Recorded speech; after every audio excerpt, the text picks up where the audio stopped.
ছুটির দিনে আবাসিক হোটেলে বেড়ে যায় তরুণীদের আনাগোনা। কলেজ বিশ্ববিদ্যালয় পড়ুয়া মেয়েরাই বেশি ভিড় করে এসব হোটেলের সামনে। কেউ মাদকের নেশায়, আবার কেউ বা অর্থ উপার্জনের জন্য বেছে নেয় এই পথ। কলেজের গণ্ডি পেরিয়ে বাবা মায়ের স্বপ্ন পূরণে রাজধানী ঢাকায় পা দেন তরুণীরা। ভর্তি হন স্বপ্নের বিশ্ববিদ্যালয়ে। টিউশন ফির বাড়তি চাপ আর সঙ্গের প্রভাবে একসময় ফিকে হয়ে আসে স্বপ্ন। ধীরে ধীরে পা বাড়ান অন্ধকারে। একটা মাধ্যম হয় না যে ঠিক আছে তোর সমস্যা হচ্ছে, সাহায্য চাচ্ছিস, কীভাবে এত সাহায্য দিয়ে হবে, তুই একটু দেখ হয় কি না, বা আমার জানা আছে একটা ভাইয়া কথা বল, এরকম মানে ব্যাপারটা এরকমভাবে। কি সেই অন্ধকার পথ যেখানে নিজের আমিত্বকে হারাতে হয় নিজের পরিচয়কে। প্রতিদিনের বাংলাদেশের অনুসন্ধানে বেরিয়ে এসেছে এমন কিছু তথ্য, যেখানে দেখা যায় অনেক তরুণী টাকার জন্য বিশ্ববিদ্যালয়ে ভর্তি হয়ে জড়িয়ে পড়েন দেহ ব্যবসায়। ফ্যামিলি চাপ ব্যাপারটা তা না, আমি নিজে এসেছি আমার ফ্যামিলির পাশে দাঁড়ানোর জন্য। আমি আসলে একটা বিশ্ববিদ্যালয়ে লেখাপড়া করি, তো এখানে একটা খরচের একটা ব্যাপার আছে, তারপর আমার ফ্যামিলির একটা ব্যাপার আছে, ফ্যামিলি চালানোর একটা ব্যাপার আছে, যেহেতু আমার বাবা অসুস্থ। তো আমি যে জবটা করি সেখানে যে স্যালারিটা আমি পাই সেটা দিয়ে আমার আসলে আমার লেখাপড়া, আমার ফ্যামিলিকে চালানো, বাবা আমার পাশে দাঁড়ানো, বাবা আমার ওষুধের যে একটা ব্যাপার, বয়স হয়েছে তারা, সেটা সম্ভব হচ্ছে না আমার পক্ষে। তো আমি বাধ্য হয়েই কাজটা করছি। অন্য সবার মতো এক বুক স্বপ্ন নিয়ে ঢাকায় এসেছিলেন ফারিন সদ্য নামের মেয়েটি। ভাগ্যের ফেরে আজ সেও অন্ধকার জগতের বাসিন্দা। নিজের শরীর বিক্রির টাকায় চালাচ্ছেন সংসার। তার ভাষায় কষ্ট হলেও এই কাজ করে যেতে হয়। একদিকে তো খারাপ লাগে, আমি তো আসলে এরকম কোনো ফ্যামিলি থেকে আসিনি, কিন্তু বাধ্য হয়েছি করার জন্য, বাধ্য হয়েই করছি। কষ্ট তো অবশ্যই লাগে, এটা তো আর আনন্দদায়ক কোনো কাজ না, প্রাউড ফিল করার কোনো কাজ না। কষ্ট লাগে, কষ্ট হয়। একই রকম স্বপ্ন নিয়ে ঢাকায় আসে জয়া, কিন্তু আজ তার সব স্বপ্ন ফিকে হয়ে গেছে। অন্ধকার জগতে পা দিয়ে আর ফিরতেও পারছেন না আলোর ভুবনে। রাজধানীতে নারীদের দেহ ব্যবসার পেছনে কাজ করে অনেকগুলো দালাল চক্র।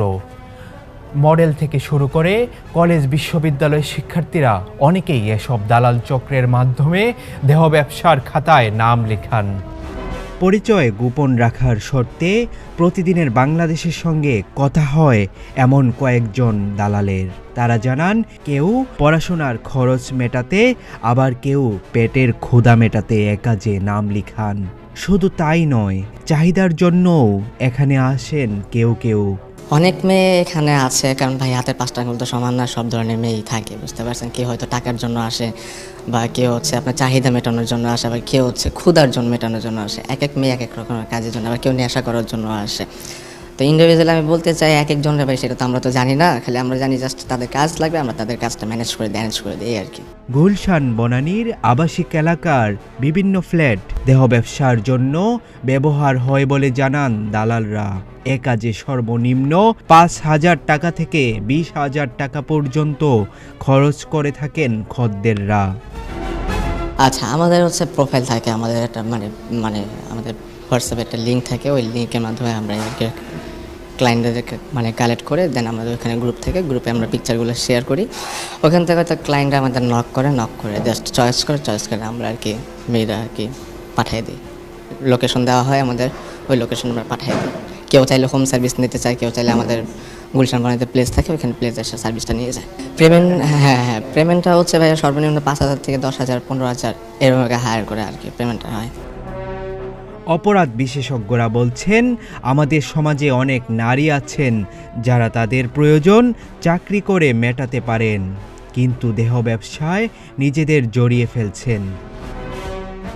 এখন আমাদের এখানেই বাস্তবতা তৈরি হয়েছে নানা কারণেই, যে একজন নারী তার চলার জন্য বা তার পড়াশোনা বা জীবিকার সাথে সম্পৃক্ত বিষয়গুলোর জন্য যে তার যে খরচ বা তার যে অর্থ প্রয়োজন হয়, সেটি যদি তিনি তার মেধা দিয়ে, তার পরিশ্রম দিয়ে, অর্থাৎ কর্মের মাধ্যমে যদি তিনি এটাকে উপার্জন করতে না পারেন, তখন এই যে কেউ কেউ অন্ধকার পথ বলুন অথবা এই ধরনের যৌনতার সাথে, যৌনতা বিক্রির সাথে সম্পৃক্ত হয়ে কেউ কেউ এইভাবে অর্থ উপার্জন করছেন, এই গল্পগুলো তো চারপাশে কান রাখলেই মানে পাওয়া যায়।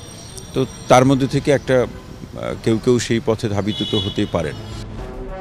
তাদের মতে নিজের চাহিদা মেটাতে পুরুষ আবাসিক হোটেলে গেলে কোনো সমস্যা হয় না, তবে নারী এ পেশায় জড়ালে তাকে সমাজ মেনে নেয় না। এখানেই দায় রাষ্ট্রের।